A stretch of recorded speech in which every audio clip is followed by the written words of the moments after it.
I've made sure the audio's working. Here's hoping it is working good. Well, hello and welcome in to our review of Paatal Lok Season 2, Stephen. Obviously the continuing adventures of Chowdhury, I like to call him, but it's Happy Ram Chowdhury is his full, I was about to say Christian name, but I don't think India is a predominantly Christian country. I believe there is a large number of Christians in the country, but Hinduism, I think, is the primary religion, so I can't really say that. It's his Sunday name, it's his full name, Happy Ram Chowdhury, the continuing adventures of him, and obviously Imran Ansari for a large part of the show, but as we'll get into in the review, he obviously meets his demise. Spoiler alert, this is a full spoiler review. Stephen, this is going to be very much off the rails, and there is no sort of plan. I've got a mental plan in my head of where we'll probably chart in terms of the show. Also, we're trying to cover 8 episodes in one singular review, and it's been a while since we've watched episode 1. We've slowly recorded reactions, which will be up in Patreon, incidentally. Question why it's up in Patreon, where we search up Paatal Lok Season 2 reaction on YouTube, and you will find not one single channel reacting to this show. Not one. Not a single one. We went on to our stupid reactions, and they made a comment about putting it up on Patreon, and obviously that get into our head, Stephen, that we'd put it up there. Full uncut reactions. There'll be minimal blooding to try and get around some maybe copyright issues on that platform, but that's why it's going up there. All the reactions will be going up probably immediately after this review, I would imagine, and they'll be on the platform if I get my skates on and get them done. Stop being lazy. But yeah, they'll be on Patreon. Obviously, there is a cost with Patreon. We're not going to hide behind that. We understand that, but you're getting everything we're going to do for a month, and we are planning on doing other watch-along reactions over the course of the next month or so. I would imagine Mirzapur will be getting dabbled with, but there is a small show coming out called Andor, which will probably be on YouTube, so that may bite into that. But I digress, Stephen. We're going to cover 8 episodes.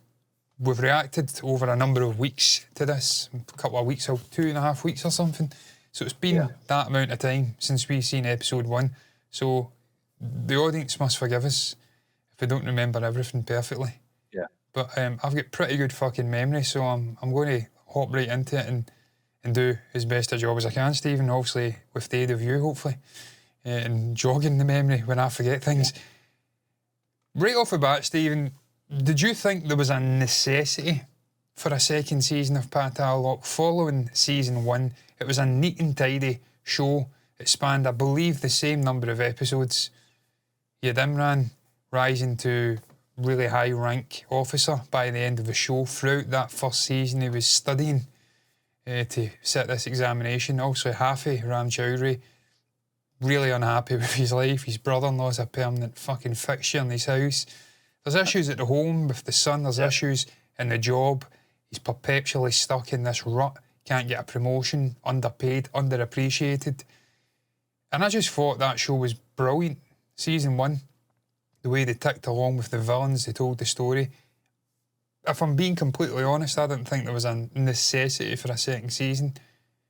But I'll let you answer what your thoughts were before I come in and sort of contradict myself by saying that I'm not arguing against a second season either. Yeah, well, exactly. I mean, I think that's the difference, isn't it? If was there a purpose of making a second season? And the other sort of thing you've got to consider is the want for it as well, from an audience's point of view and from a critic's point of view, because it was a highly rated, successful web series, season 1, and as you said, John, it ticked all the boxes in terms of what you expect from a drama thriller cop, show. And I think in terms you under the bus here, Stephen. Sorry, going to a wide shot of you. In terms of obviously the cast as well coming back, or predominantly the most of them anyway.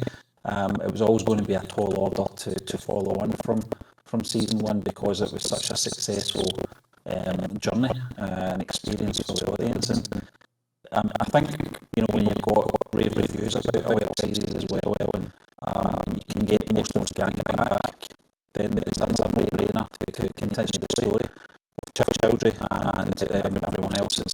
the wife, he's obviously his partner as well, Imran. But there's got to be some twists and turns on the way. And one of the things I liked about season 2 was that they changed things up a bit in terms of the format, in terms of the story as well. And John, I was thinking about it the other day as well, in terms of just the format of web series over the past 25 years now. I would probably say since The Sopranos, everything's changed in terms of television and web series, in terms of long storylines throughout a whole season. Whereas, prior to the year 2000, with things like the X-Files, they were very isolated shows. They always had the undercurrent of a major storyline running right through the sort of arc, but everyone was sort of in its own sort of box in terms of episodes. That's all different now, and it has been for the last 2 decades. And one of the things I really like about Indian web series is the way that they can be confident in their storytelling, and they did it again with Paatal Lok. The first season was fantastic, John. Just the levels of acting in that, the cast was fantastic as well. Most of them didn't come back for season 2 because they were part of the story of season 1. So to come back and do this and do it in a different way, I think in terms of structure, it's the same. In terms of pacing, it's the same. In terms of production, it's the same. Yeah. But in terms of the story, they had to change up a bit, and they did that. And it was, I think it was worthwhile doing it. I really do, John. And it wasn't really till maybe the last 3 episodes. I think maybe halfway through, I was thinking, this is not as good as season 1. But by the end of it, I was thinking it's up there. Maybe not as good as season 1, but it's definitely up there.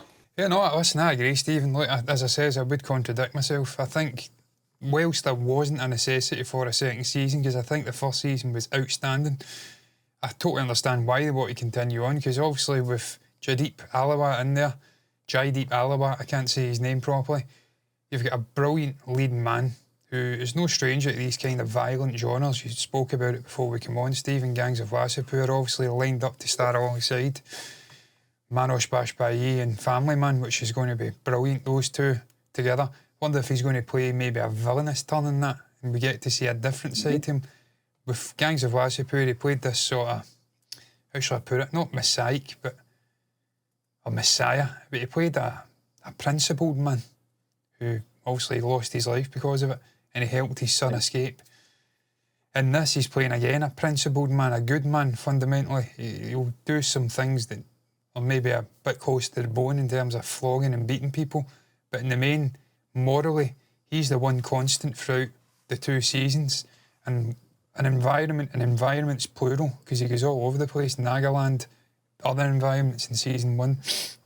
There's a lot of morally bad people in the show, a lot of crackpot, murderous people. I'm looking at the compounder actor in season 1, who had reasons for being who he was, and the show explained brilliantly why his environment and his life to that point had shaped him into this person that he was. And that's what's one of the biggest things about Paatal Lok for me that I enjoy. The writing is on point. The villains, they don't just turn them into villains, they give a rationale for their motivations. But I mean, Chowdhury throughout is a morally just character, so I can understand why they wanted to come back and explore the character further. And obviously with Ishwak Singh as well, playing Imran, that dynamic duo, which again we'll get into in more detail as this review goes on. The choice they make halfway through was shocking, and it was so matter of fact, and boom, you weren't expecting it. Something akin to Mirzapur with Gudu's antics, where you'd be sitting having a conversation and then he just fucking fires the gun and someone's dead. You're like, fucking happened there? What's going on? I'm thinking about the scene with the young baby and the mother and the father. He's interrogating the father, just kills him immediately. It's like, Jesus Christ, you fucking shot that guy's head off.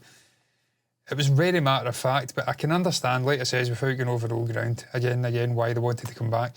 Stephen, get into this one. You kind of alluded to it with X-Files. You had this one constant story that slow built developed over, what was it, 8 seasons, 9 seasons? I think it's still continuing at this point. They've not really cleaned it up and finished it. With this, it's two, almost like Family Man, where you've got 2 distinct operations. Season 1, it was a distinct sort of crime. There was gallery of villains potentially responsible. You had the media guy who was kind of the victim, but also he was egging it on and using it fully to give himself a second wind in his career because his ratings were lagging, whatever you want to call it, and he used the whole situation to give himself a boost. In this one, it's a totally different thing. It's the whole Nagaland stuff, the political intrigue. There's a lot of meddling. There's chess games going on. You've got this summit and corruption galore at all levels. And that's an aspect of this show that I like, and it's also what I liked about Family Man. Another show which I didn't think needed a second season, but they certainly delivered in season 2, and now moving into season 3, you've got potentially PG Sethupathi, Jaideep Aliawat, Manoj Bajpayee, potentially Shahid Kapoor if he jumps over from Farsi. What a fucking cast. So that exactly. That shows you what can happen if you do continue your story and you're not just content with one great season. And perhaps this is something we'll see with Paatal Lok. They've certainly left it opened. He was talking about retiring, but then he certainly wasn't retiring at the end. He was going strong and right to the bitter end, playing the good man, trying to help people out. But it's something I like, Stephen, about this show. The fact that it is 2 separate stories and it's the same characters in the main coming over. The police, the little woman character, I've been really... what's the word I'm looking for? I can't think of the word off my top of my head. Patronising by calling her a little woman character. Manju? Yeah, was that her name? The sort of constable. She's an interesting side character, kind of funny and full of personality. She made the jump over. Imran makes the jump over. Hafi Ram obviously makes the jump over. You've got the chief sort of guy who hates Chowdhury's guts but starts to warm to him near the end, and you see a different side to him. You've got these continuing characters, but the villains and the sort of criminality and the intrigue surrounding it is a totally different environment, totally different crime, totally different investigation. So that's an aspect I really enjoyed about the show. And the standard of writing continued from season 1 right into season 2. Stephen, I've obviously been watching the videos that we've put out potentially on Patreon as we speak. And right off the bat, I'm saying this is back with a bang. This is why I love this show. First fucking episode. Right away, I'm saying feels lived in, feels great, feels like we've never been away. That's what this show's sort of unique selling point is. What was your thoughts with the way they handled the whole investigation? I'm talking about over the course, not just episodically, but over the course of the entire show. Did you think they got the balance as well, struck as well as they did in season 1? In season 1, I thought it was perfect. You had all these potential murderers, I think it was 3 or 4, and you had the stuff with the news guy again. And they just played it slow drip brilliantly throughout the entire season. You didn't know what was happening, and you were learning as Chowdhury and Ansari were learning. You were going through vicariously in the journey through those two. Do you think they got that same balance in season 2? How did you think they handled the sort of the slow drip, the sniper guy, obviously Rose, all the side players? How did you think they handled that? I think it was tougher in this season, John, because there was more sort of things happening in the background between different players. Yeah. And as you said, structurally, that in terms of this genre, it's the best way to do it is obviously drip feed the audience, because you give too much away, people can work it out, far in advance, and it kind of kills the sort of suspense of what you're trying to achieve in the show. And I think in terms of right up to maybe the last episode. The last episode was a strange one because there was a lot of concluding stuff happened very early on in the episode. Yeah. And then it was more about, I'm trying to remember the old fella's name that was obviously dying. I can't remember his name, he was the sort of... His name was... Yeah, the patriarchal sort of Nagaland guy. Yeah, he was like the guy who had all the respect. I wasn't happy with the ending, but I'll let you continue, Stephen. I understood it, but I wasn't... I think I know why you don't, John, because obviously Chowdhury, I'm not saying he had to keep a secret or anything like that, but he knew that if these people knew, the people, the ordinary person knew what was going on in the background, that, in terms of hope and moving forward, that it would have killed the sort of society, and you know, and things would have broken down. But we've seen that story many times before, John. I think when we were watching the reaction, I think I compared it to Harvey Dent's story you in did, the Dark Knight trilogy, where you know some secrets are best kept because for the bigger sort of you get societal sort of discontent, and you know, and it's almost like in terms of Chowdhury's characters protecting society in a way. So you know, it didn't really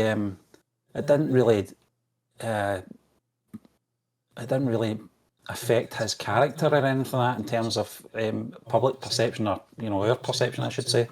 It didn't sour his character in any way in terms of his principles. They were still in check. They were still intact right up to the very end. The only time that, you know, his sort of morals kind of dropped was when Imran was killed. It was to go along with this story, which he wasn't very comfortable about. But one of the things I really liked about the next episode was that you know, he wasn't having it, and you know, and he was going back to fight his corner again. So they didn't really stretch that out too long, and I'm glad they didn't, because he's the one sort of constant in season 1 and season 2 for the audience, that he's almost incorruptible, and you know, he's a man of principle, as you said, you know, and if they drag that on, that storyline, it starts to put doubt in the audience's head as well about the character. So the fact that they resolved that very quickly, that it wasn't sitting well with him, I'm dealing with this and I'm going to deal with it right away. Yeah. So I liked all that, and I think in terms of the way they handled the storyline, I loved it, what they did at the very beginning, obviously with Chowdhury and Imran's characters.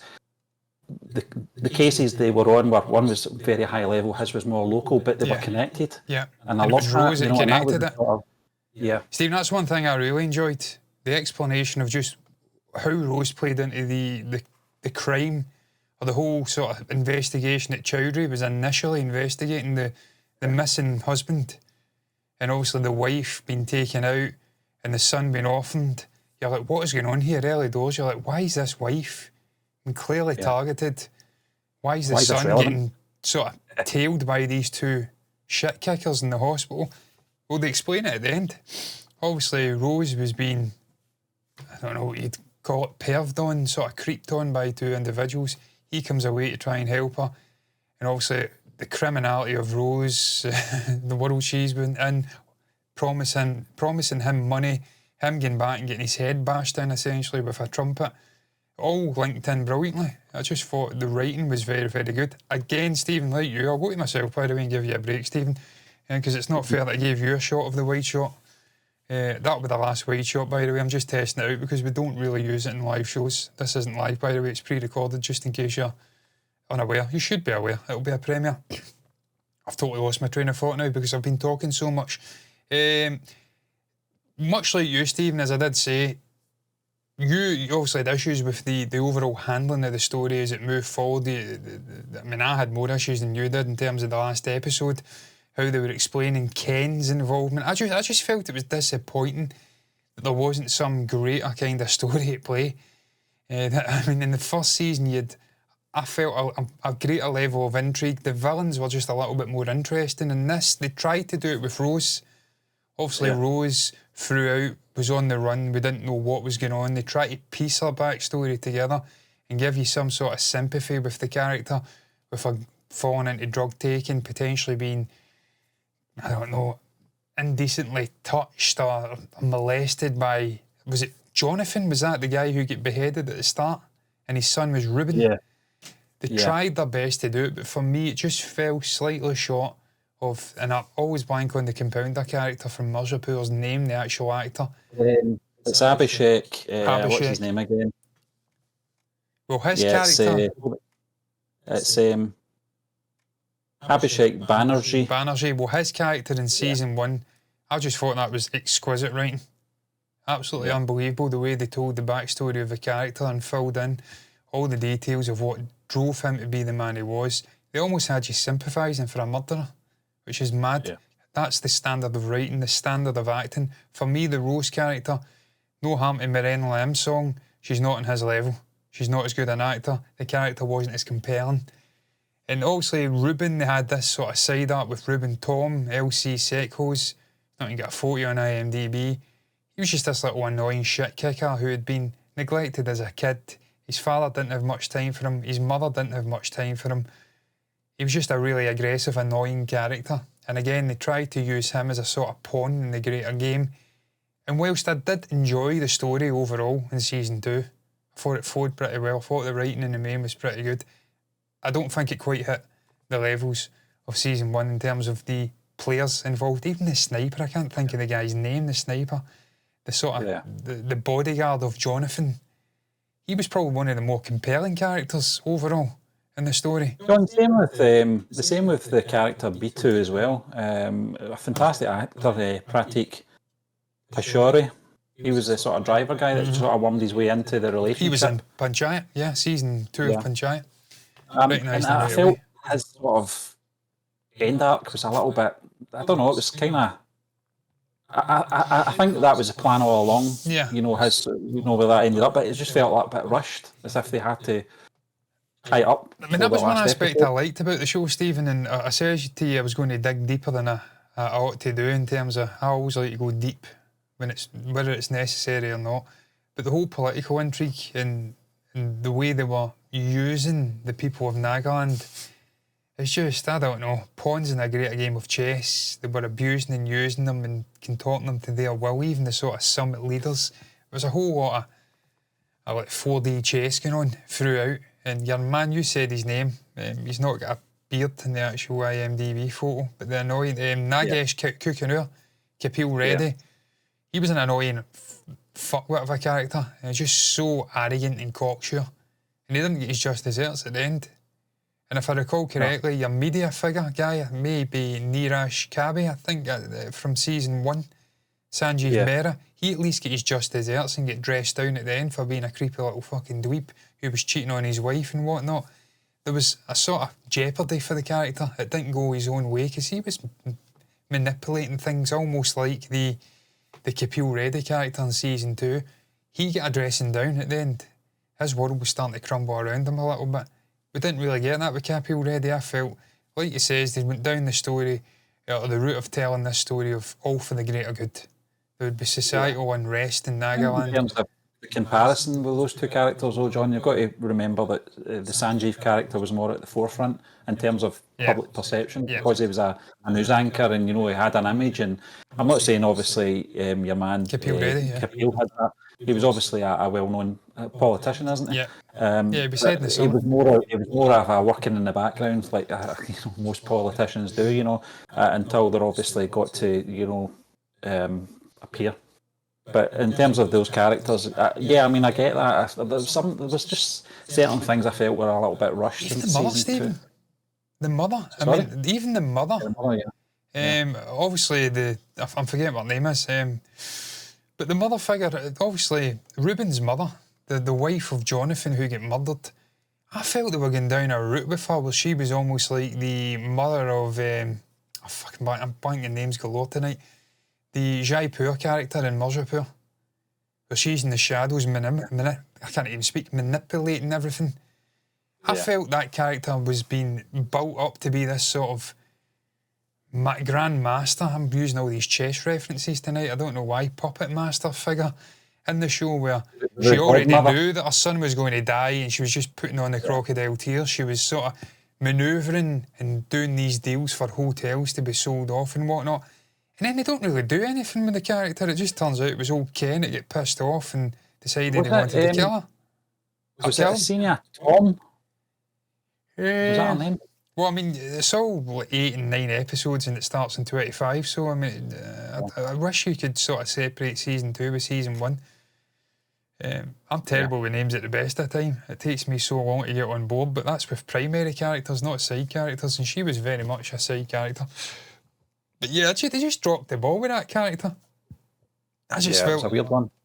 And that's a sort of recurring theme. But for me, Stephen, what saves the show is just your core of acting duo in Imran Ansari and Hafiram Chowdhury. And obviously Imran bites the bullet halfway through and we were both shocked when it happened, weren't expecting it. They were just getting back on the sort of horses, the saddles again, and getting out to fight the big bad world again, like the two sheriffs.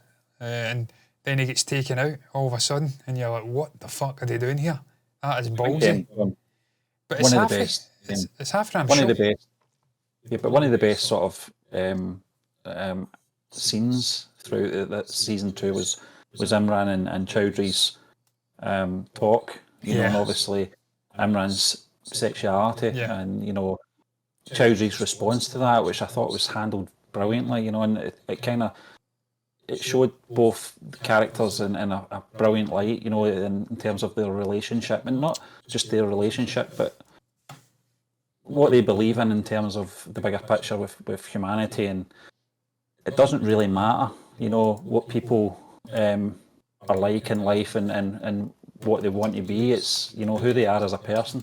And that was I felt that the show did a good job of reeling that message, you know, in terms of the characters in it, and reeling the message to people out there that don't judge people, you know.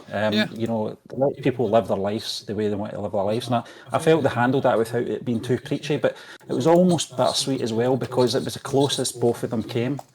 And then within, you know, well, at the end of that episode, he was taken out, you know. So there was a tragedy in that episode, but it was a great episode at the same time. Yeah, I mean, Stephen, look, obviously the show, I've searched up the meaning of the show. I remember people sort of educating us on this when we reacted to season 1 back in the day. But it basically means it refers to the underworld or the realm below Earth, often associated with demons, serpents and other beings of the netherworld. It essentially means hell, if you'd like. When you look at the poster for season 2. Season 2, let's have a look. Yeah, it's like, yeah, exactly. And it's like the sort of corruption and how the soul and the humanity of a man and a woman person is corrupted via environments they're in and via the job they're doing, and how you can go down this really dark route, try to seek the truth almost at times. It can push you into really dark places. And look, Chowdhury's a very violent guy throughout. He does it for the greater good in the main. But there's times where he does make mistakes. Certainly season 1, he beat the shit out of the transvestite or the transsexual character, to the point where I think they were pissing all over the floor, and it's like, that's a step too far, half of him. Yeah. So sometimes he does step over the line, and I think that was the one saving grace for this show in season 2. It was half of him. I says it when Imran was killed off, it was deeply shocking, but ultimately it's Chowdhury's show. It's all about this character, his personal strife, his professional strife, and his sort of moral compass, how he never seems to divert off of being a fundamentally good guy. And that's what steers the course of the show. Like you said, Stephen, earlier, that he loses his good friend and colleague Imran, and they try to pin it all on him. Yeah. And again, that's like the sort of demons. I was concerned, you know, early on in I think it might have been episode 2 or 3, where they introduced the Meghna character into it, and I thought it's getting a bit crowded. You know, but I thought she was great. I thought she was a good character throughout, you know, and obviously what happens to her at the end is very shocking as well. But I just felt something's going to give here. I didn't think it would be Imran, to be fair. I thought Meghna would not survive more than maybe 3 episodes, because she wasn't very likeable at the start, but you know, that's the way the character had to play. That someone's coming into her case, and that's the way cop shows do it, isn't it? They're very protective and you know, about their own cases, and they don't like outsiders coming in to interfere or observe or whatever they may be. So you can understand the character's behaviour in that sense. But I just felt in terms of storyline choice and character choice, I just felt it's getting a bit crowded with too many people to try to do the same job here. Yeah. You know, something has to give, but I didn't expect that for a minute was going to happen. But it was a pivotal moment for Chowdhury, because again, it shows you what the guy's made of. He's got this indefatigability, he's got a desire to get to justice, and he will do everything, even going rogue and doing sort of work off the grid. He will do it to make sure he clears the name of his friend Imran, because the sort of higher forces and the police are trying to just pin it all on him because he's dead. But it doesn't sit well with Chowdhury, because he knows he was a brilliant guy who worked so hard to get the position he was in, and he didn't want that reputational damage, so he went out and made sure he cleared his name, and they do clear his name. And that's what, for me, saves it. Sort of lasting, residual presence of Imran in the show. And I thought some of the flashbacks were brilliant. stuff with the table, with it being out of balance, and just his interaction. Stephen, what he says about his partner, obviously, and the whole scene with the ambulance, that was fucking tragic. But obviously he wants to come and he wants to sit with someone he cared deeply about, but it just feels uncomfortable that he doesn't belong and that he's getting judged and he has to go away and he's crying his heart out in the middle of the road as the ambulance drives away. Just brilliant acting. There's little moments of just sheer brilliant acting in this. And like he says, obviously, the scene with Imran and Chowdhury in the car, where it gets revealed, and just the way that he breaks the ice and deals with it speaks volumes about Chowdhury. Chowdhury is the star of this show, and Jaideep is just a phenomenal actor. And whilst I thought they'd missed something palpable with Imran not being the second half, I thought they used it as a catalyst for Chowdhury to go on and prove again what he's all about. I think they used it in a sense that they were showing the audience that the stakes are high, because we're killing off a main character and you don't know what's going to happen. And that was the way a lot of films do it as well, John, where they'll take out a main character very early on just so the stakes are a lot higher, and you do not know who's going to survive this story by the end of it. And there was times when I thought, if they're going to wrap this up with, just having the 2 seasons, there was a sort of doubt in my head that maybe Chowdhury might even end up, dead at the See very the end moment of when he this was story holding off as well. the guys at the gate and he was getting the shit kicked out of him. I'm like, that's almost Holdor in Game of Thrones, where he's making the ultimate sacrifice, but then it's so you've got 3-4 episodes to go at that point, so it wouldn't make much sense. But maybe second last episode or something like that, but not maybe as thing as that. But Stephen, I think it was the right choice to kill Imran off for the future of the show, because if they do indeed go back and want to do a 4th season of this, you can't have Imran in there. It makes no sense. He's this high-ranking officer who's passed one of the hardest examinations on earth to get to that position. His trajectory in his career is like this, and Chowdhury's just going straight, flatlining. And that's the whole point. That's the sort of recurring thing. He's stuck in this sort of purgatory, this hellhole professionally, where he's doing basic detective work. He's got no respect. He's underappreciated. You can't have him working on continuing. Can we put those 2 characters into Social Blade? Yeah, exactly. Yeah. That's an in-joke, but you're right. You can't have those 2 operating in the same investigations again and again and again. They're in different echelons of society now. They made it work in this with Rose being the connective tissue. Imran fought Chowdhury's case in corner to get him on board in the investigation. But moving forward, those 2 characters can't exist together.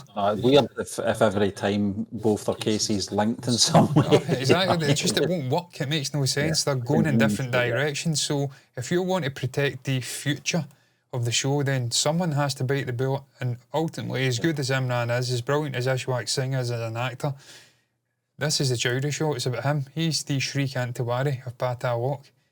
And you can't kill Manosh Bajpayee off, because it's all about his family life mixed with a professional life and all the nonsense that spirals out of control from that. And we see that in this show as well, Steve. In season 2, the struggles at home.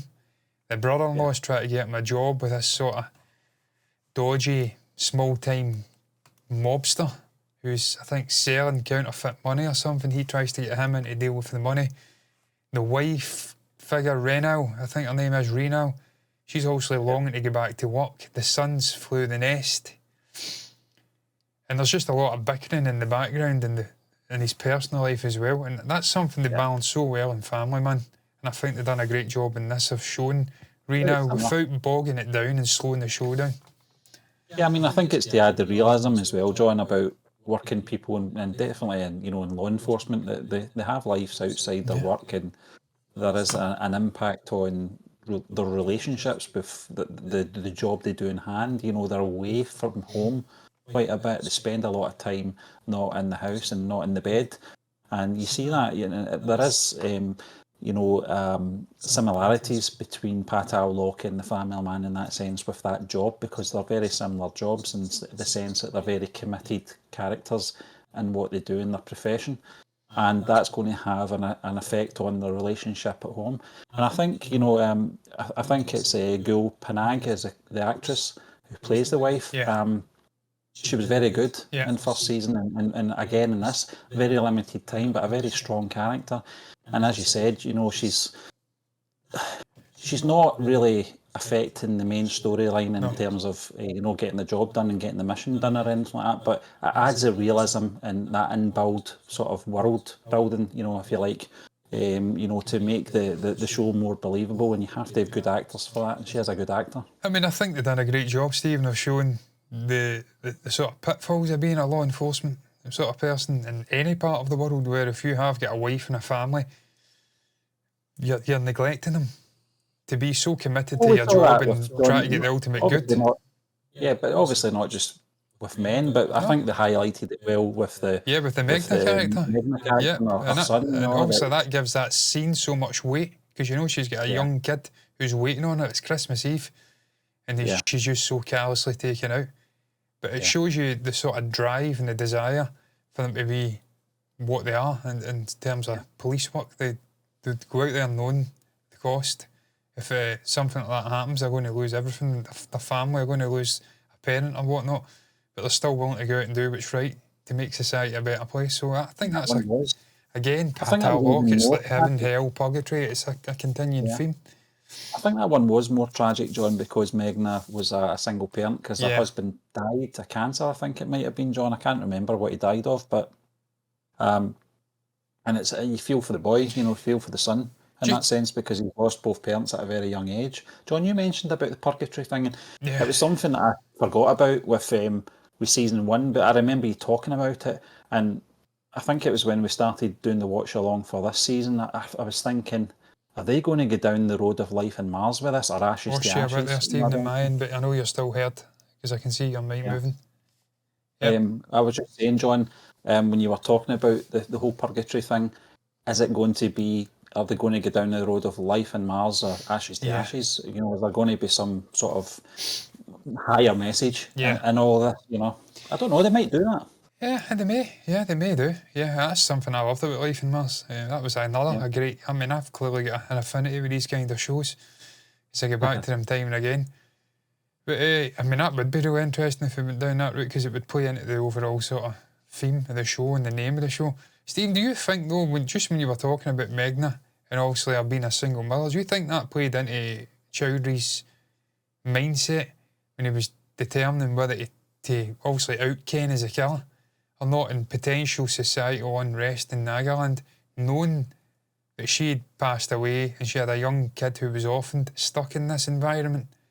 And if he outed Ken as a killer and it caused a breakdown of society and people were rioting and murdering and whatnot, and it caused the place to turn into an absolute fucking shithole, that kid's going to be left there.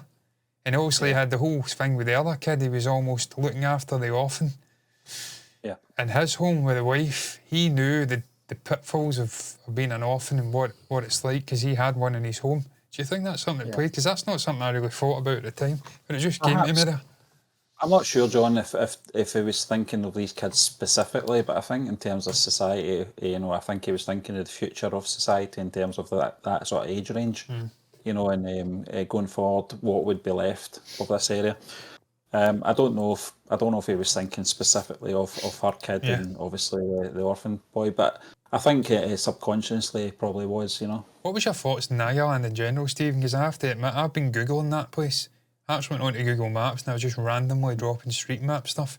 It's a stunning environment. And again, it's a constant learning journey. A voyage of learning when you watch these Indian shows and you're discovering this incredible country, all the different regions. I didn't even realise Nagaland was a thing, to the point where I didn't even realise there was a tiny little land barrier, or not barrier, but like bridge at the northeast of India that almost goes by Bangladesh and whatnot and goes into another region. Obviously Nagaland's part of that. Just learning things all the time. But I thought that was such a brilliant place to go. Yeah. I think it's one of the things that I think I can speak for both of us here, because we've been on this journey together for the best part of 5 years now, when we've been watching a lot of Indian content. Now, please excuse us in our ignorance, folks, but obviously prior to 5 years ago, John and I would have just assumed India was a very, very hot country and everything was desert. You know, that was just our ignorance, you know, from what what we didn't learn and what we didn't sort of consume. But one of the sort of early indications for me in terms of terrain and weather and seasons was probably in Three Idiots. I think that was the one that right kind up of opened my eyes north. up a little bit. Was Yeah. just the sort of the locations they used in that film, and you see it again I in mean, Paatal Steve, Lok. I think it's in Family Man as well, quite a bit. we should have known Um, better though, because being Beatles fans, we've obviously seen yeah, the Beatles up in was it in Marrakesh? Way up yeah, and north, the what was the river? the Ganges. Mm, Way up north, so we've seen them there. Albeit it wasn't that cold because they were out with bare feet and whatnot. But it's a subcontinent, we should know better. I mean, I should know better, and I know you should know better as well, but ultimately we what we are do? ignorant because we're not from India. We're from Yeah. Britain, it's thousands of miles away. And I'm it's, pretty sure there's a lot of people think we live in castles and mountains. yeah, I In mean, Scotland, we don't. I mean, Stephen, it's drummed into people from Western society that our countries are on a par with the likes of India in terms of geographic size and scale, but the whole map is distorted to make the countries in Europe and in North America and whatnot look much larger than they are, when in reality they are fucking tiny. I mean, Britain would probably, you're lucky if it takes up a fifth of India. It's that small and insignificant in terms of landmass. So you need to remember, we're from this little shithole Yeah. island in the middle of the Atlantic, so ignorance will be there at times. But I just found that fascinating, man, looking at the map, this little land bridge, Nagaland, and that's another aspect of the show that was a hit for me. I got to discover another region in this incredible country. Beautiful scenery, brilliant location stuff going on there, and just the culture, how they handle burials and stuff like that. Just a really interesting aspect of the show. They could have went anywhere, but they chose that environment, and I thought that was fascinating, looking at the culture. Stephen, don't know if we've got anything else to talk about in terms of the story, but is there any particular moment in any given episode that stands out? Obviously, you've got mental chases in there, as you always have with Chowdhury. They're the slowest chases on earth. The man's not in shape. He's very heavy set. He's not like he was in Gangs of Wasseypur. I'm trying to think of one standout moment outside of Imran passing away, because that was a really shocking moment. And just the variety of different slaps that Chowdhury delivered, that's what I'm going to do. I'm going to cop out and say just the violence of Chowdhury throughout. He's this big, imposing physical figure, and I love the way that he just bounces people off him and slaps the shit out of them. So I'm just going to cop out and not pick one particular standout moment. I'm just going to pick Chowdhury beating the shit out of about 50 different people throughout the entire season. Is there any moment that grabs you though, as a sort of standout?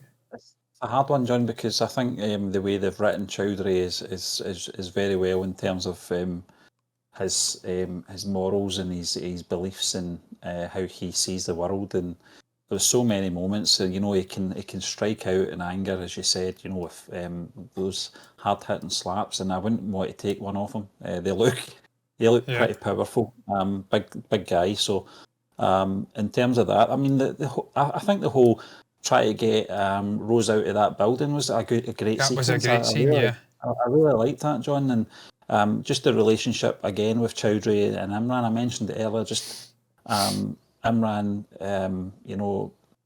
revealing he was gay to Chowdhury and Chowdhury's reaction. I just thought it was great acting, and it was brilliantly written, and the way the two actors sort of just worked off each other in that scene, because it was a very heartfelt scene, and it's not something you see that often in sort of cop drama thrillers. You don't really see those moments that often, so when you do, and I think just in terms of the sort of bittersweet nature of that episode and how it finished, I thought was brilliant. So yeah, I mean, there's just moments, but I think most of it does centre around Chowdhury, just his different sort of situations, the relationship with his wife and his brother-in-law.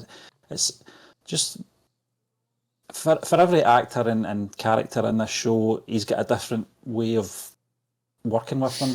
It's always good chemistry because he's a good actor, but he's got to act differently, with who he's playing opposite. And I just think it's just moments with him mostly. But those are probably the ones that stood out for me, was the getting Rose out of that building, with obviously the the sort of rage mob outside the gates. And I know we laughed about it because it looked like it was maybe about a mob people. of four deep. Yeah. You know, and they were trying. Yeah, it was like Lord of the Rings without the CG, where they made it into a whole army. It was just the initial 2 lines. Yeah. And then Copper also shoots because he's a shite bag, it's panicking. That creates the whole chaos. Stephen, I thought the Rose character was interesting as well. I mean, also there's a whole multitude of moments with her. You mentioned Rose, the escape scene, but they did do a decent job of showing her plight and also using the mother to come in and show how she just went down this slippery slope. I thought there was some interesting stuff with her, also the paranoia and whatnot. So that was, and also the stuff at the end with the husband that went walkies, the way they sort of played. He didn't go walkies. He was fucking murdered with a trumpet. I mean, that's not going walkies. That's going walkies into the void, John. You're doing the guy a disservice. He was killed. His head bashed in. But the stuff with him and Rose, that was pretty interesting, just for the way it tied in. Standout performer, Stephen, or just standout performance. I mean, this is going to be an immensely easy one to speak about. I mean, it's Jaideep Aliawat. The show's about him. He's the main guy. He's the protagonist. And he just carries the show with a nonchalance. It's why I'm so excited to see him in Family Man alongside. No harm to the actors in this. Gul Panang, Ishwak Singh, brilliant actors. Neeraj Kabi, brilliant actor. Also Abhishek Banerjee, as we spoke about, brilliant actor. Even the Meghna actor, Tigatama Shawmy, brilliant actor. But obviously Manush Bajpayee and Vijay Sethupathi, that's a fucking step up. That's a step up, man. You're getting up a gear. And he's on that level. So I'm buzzing to see him in that show. He thoroughly deserves to be acting alongside brilliant actors like that. I'm not saying again that I'm being disparaging of the actors on this show. They're great. I just feel like he deserves it. For me, he's a standout. Just the humanity in the character, Stephen, is just top tier. Some of the moments are brilliant. When obviously Imran's killed, you can see the grief. You can see the 1,000-yard stare. It's just every little nuance and facial expression and just the moments of violence. There's just a whole variety to the character that he delivers. Yeah. Time that's and why again. You get someone like him in though, isn't it? Yeah. You know, because you need someone that's going to carry a show like this that's especially season 1, you know, in the back of that, you know, it's going to draw the eyeballs in and he's got to bring his A game to every scene, not just every episode, every scene that he's in. You know, and there's not many scenes that he's not in. You know, I know they'll have the supporting cast. You mentioned obviously Tilatamo Shom, you know, carrying sort of the second half of the show with him. But for me, he's a standout performer in season 1 and season 2. And you know, when he's playing alongside these fantastic actors, you know, I think that says a lot for him that he's the standout, and he has to be the standout because he is the main character. It's about his life. It's about his pitfalls, you know, and you know the good with the bad, and you know the rough and the smooth, you know, and it's what this character's all about and how he carries forward. You know, it's every scenario he's in and every hard hitting scenario that comes his way, he carries through it in some way. You know, and he's a battered and beaten character, you know, throughout. You know, he's always suffering, and I don't just mean physically, I mean mentally as well. So, and I think the actor plays, you know, brilliantly. I think he just brings his A game to the show in every scene. John, you mentioned obviously Tilatama Shom, who played Meghna. We've not seen Quota Factory, the latest series, but she's in 4 episodes of that. So, and she's playing a character called Pooja Didi. I don't think we've seen her in it yet, but no. I do recognise her. I was trying to remember where I've seen her from. Stephen, you know, I was looking at her and she almost, to me, when I was watching her, like, she puts me in mind of Amelia Clark. It's like an Indian Amelia Clark. I was thinking that throughout the show. Yeah, I looked her up there and I tried to compare because I was going to mention it, but didn't really, to be fair. But she kind of does. There's a kind of similarity there. Kind of looks like a slightly older, obviously Indian Amelia Clark, but that's not being disparaging because she's actually a better actor than Amelia, who's not that great an actor, to be honest with you. As her career outside of Game of Thrones is proven. Fucking disaster zone. But yeah, I mean, that'll be interesting to see Quota Factory. Quota Factory's incredible. It speaks for itself, really. Brilliant show. Again, that's due to Enric and Marin there.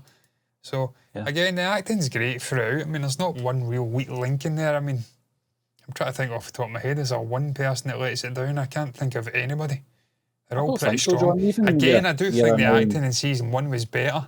I think, obviously, Abhishek Banerjee and your man, I'm looking at him, Neeraj Kabi, they were better actors, I think. I think the characters popped a little bit more, the acting was just a little bit better.